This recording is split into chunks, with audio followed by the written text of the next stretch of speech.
Quick check. Which products are most likely made with process manufacturing? Soda, custom cabinets, or tailored suits? Got your choice? Let's see if you're right as we dive deeper. In this video, you'll learn what process manufacturing is, where it shows up, why formulas and sequence matter, and how managers decide when it's the right system.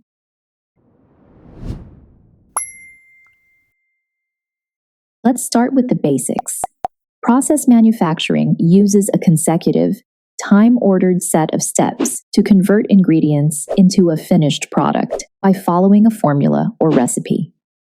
What sets it apart? The hallmark is standardized, indistinguishable units made at scale.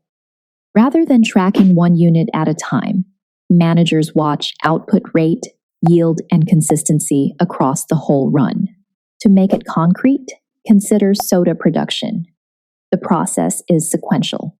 Water and syrup are mixed, carbonated, filtered, bottled, and sealed. And once finished, you can't separate the soda back into its original ingredients. That's why every bottle tastes the same. Soda is just one example. You'll also see process manufacturing in chemicals and fuels, but just as much in beverages, foods, soaps, paints, and even some pharmaceuticals. While automation runs much of the flow, people still handle controls, quality checks, and maintenance. So far, you've seen the definition, the step-by-step nature, and how recipes drive identical units at scale. Want to turn those milestones into mastery? Tap the link to access the practice test, flashcards, and study guide, then jump right back into the video. Lock in what you learned and keep going. Now, let's turn to industries where process manufacturing dominates.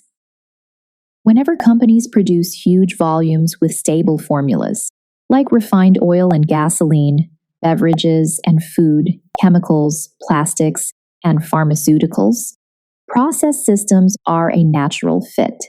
Take liquid soap as an example. Measured inputs blend in a tank, the mixture is processed to spec, and containers are filled at high speed. Once finished, the soap can't be separated back into its original ingredients. This kind of system doesn't just ensure consistency, it also drives efficiency. When well implemented, process lines reduce labor per unit, raise output, and support stronger margins, small gains multiplied over millions of units. But there are limits.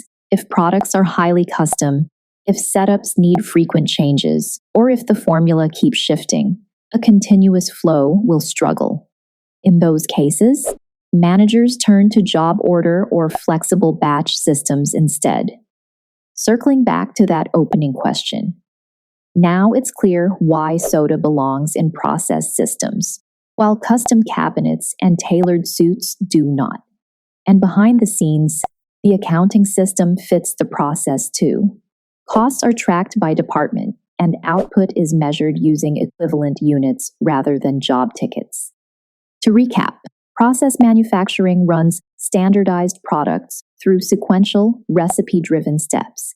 It's the go-to system in fuels, beverages, foods, chemicals, plastics, and pharma, delivering efficiency and consistent quality when the product and context fit. Ready to quiz yourself with the content covered in this video? Check out the link in the description where you'll find Quizlet content made just for you.